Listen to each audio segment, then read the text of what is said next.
You know what everyone needs in their emergency toolkit? A jumpstart pack. And this one's from Avapow, empowering your world. It's the model A68, and the peak current on this thing is supposed to be 6,000 amps. That ain't no slouch. So let's get this thing open, take a look at what we got. Avapow. It's a nice little case here. Let's get the condom off this thing, huh? Now, this thing certainly is pretty beefy. Oh, and look, it even has a little handle. That's pretty wild. Here we have a power button, the Type-C input, that's for charging, USB 1 output, USB 2 output, and then a DC output. And then this little flappy do right here is where your jumper cables plug into. The little jumper adapter has a nice little rubber plug on it. Oh, and it's captivated too. That's nice, so you're not gonna lose this thing. That plugs into that guy right there. And then as you can see, it gives you some sort of little status here. But we'll go ahead and unplug that for now and check out a couple other things first before we try it out. Let's see what else is in the case here. We have a little charge cable, and then this is a cigarette lighter adapter for this guy. So you can plug this guy in here and then run 12-volt accessories. That's kind of neat. In fact, I have something I think I want to try out running on this. We'll get to that in a minute. Some little advertisement. We don't need that guy. Here's the quick guide. Insert cable clips into the EC5 port, then blue light on. Connect the clamps to the car battery, then green light on. Start your car. After starting your car, remove the jump cables from car battery and jump starter. Tells you what the lights mean here. The blue light, jump cables connected to jump starter, then blue light on. The green means that it's ready to jump start the car. Oh, and this thing has a force start function. That's really nice. You press this button and then with 30 seconds, you'll be able to jump start the car. That's actually really nice because a lot of these things, they kind of have a internal reset thing where once you try to jumpstart a car, they'll usually force you to unplug the thing and like redo it. But I'm guessing with this thing, you can just hit this button and it'll force it to go again. See if there's anything we need to look at in the user's manual here. Cycle life of over 1,000 times is 12 volts, 6,000 amps of maximum starting power. That's nice and hefty. USB 1's output is 2.4 amps, and then USB 2's output is 3 amps at 5 volts, 2 amps at 9 volts, and then 1.5 amps at 12 volts. So that's good to know about that guy. And it charges at 3 amps, and the total charge time could be 6 hours, it says here. But if we just hit the power button just briefly, it looks like it was shipped fully charged, so that's really good. And it doesn't come with chargers, so you know, you gotta supply your own wall wart to charge this thing up. Okay, so it kind of tells us what these little lights on the jumper clamps mean here. LC stands for low capacity. RC is reverse connections. You gotta switch the clamps around on the battery.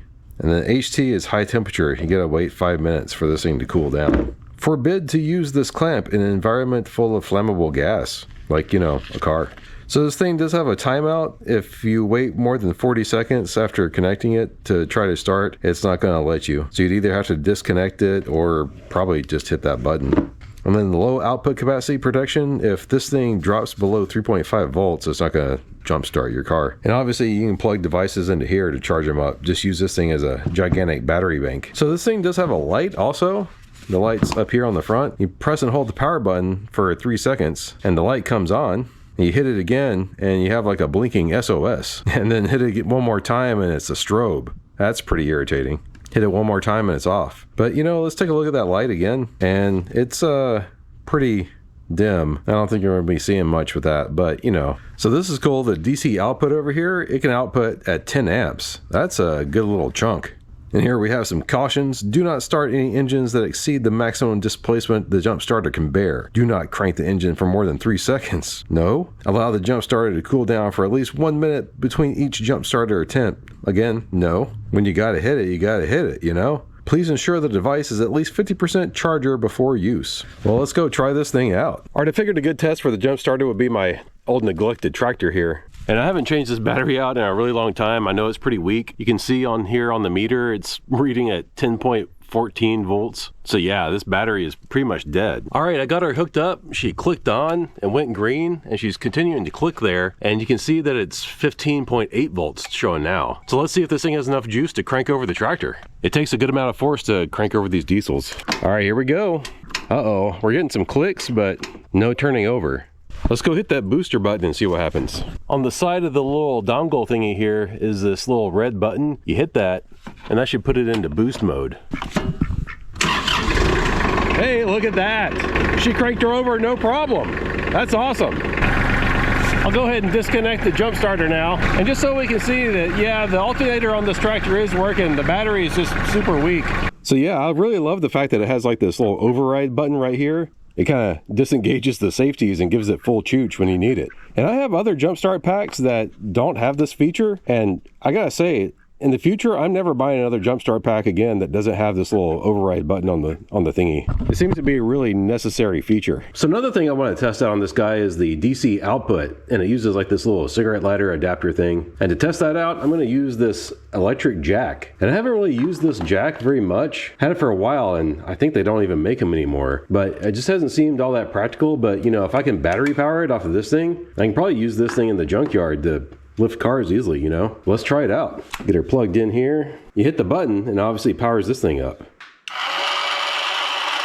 So it works, you know, just using it unloaded. But let's stick this thing under the car and see what happens. So I don't know if it's this thing or this thing, but I've noticed that you kind of have to hold this thing together. It doesn't really want to stay pushed very tightly. So that's a little bit of a downside, but let's hit that thing to power it back up again and see what happens.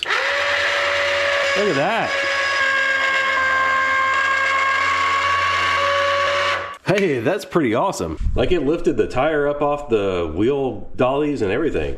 Now if we take a look at the little power meter on here, it doesn't even look like it's gone down at all. It's still showing full power. That's really awesome. And I guess you noticed it just went off again. It doesn't stay on for very long, but I have noticed that when you put it on, it knows when it's delivering power, and it does stay on because it stayed on the entire time I was lifting up the car. And this little jack isn't so bad either. That's kind of neat. I should probably use this thing more often. I probably will now that I have like an external power source for it. Let's let her back down. That thing is pretty noisy. I should probably shoot some grease in there or something. But yeah, I'm actually really impressed with this guy. Those 6,000 amps are no joke. And I did try it on another car. I didn't film it. I wish I had.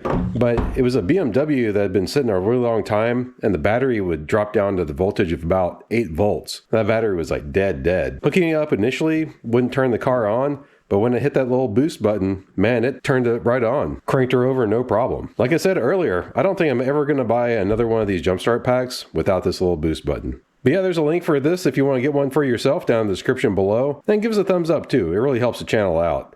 Bye. Thanks for watching.